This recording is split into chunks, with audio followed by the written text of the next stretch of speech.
मी तुम्हाला मागे चिकूचा हे पल्प ठेवून दाखवला होता फ्रीजमध्ये. तर हा पल्प अगदी वर्षभर सुद्धा चांगला राहू शकतो. आपण आज या चिकूच्या पल्पपासून चिकूचा शेक करणार आहोत. तर त्याच्यासाठी हा मी चांगला मोठे 2 चमचे चिकूचा पल्प घेतलेला आहे. बघा किती सुंदर राहिला आहे पल्प, तो एकदम छान असा राहिलेला आहे. आता तो मी मिक्सरला घेणार आहे.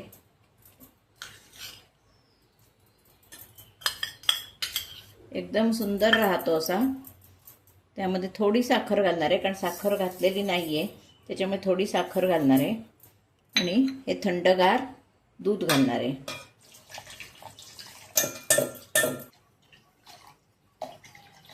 आणि आपण आता हे मिक्सरला घुसळून घेणार आहोत. हा सुंदर चिकूचा शेक पिण्यासाठी तयार आहे.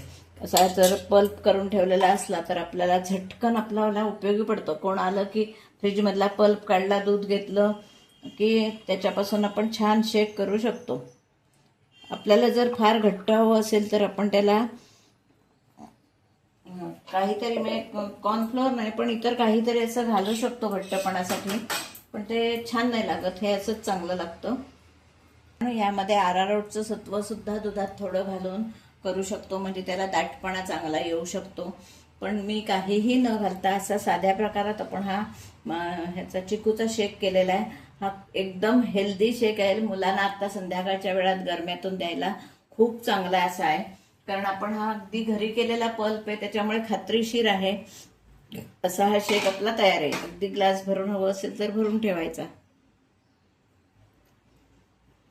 असा सुंदर शेक. यामध्ये आपण वाटला तर गुलकंद सुद्धा घालू शकतो किंवा सब्जा बी घालू शकतो. आपल्याला हवं ते आपण याच्यात व्हेरिएशन करू शकतो. असा हा सुंदर हे शेक तयार आहे. कसा केला तर तुम्ही बघा. यापूर्वी चिकूचा पल्प कसा ठेवायचा ते सुद्धा मी दाखवलेलं आहे. त्याच्यासाठी माझे जुने व्हिडिओ तुम्ही काढून बघा. आणि आवडलं तर लाईक, शेअर, सबस्क्राईब करायला विसरू नका. धन्यवाद.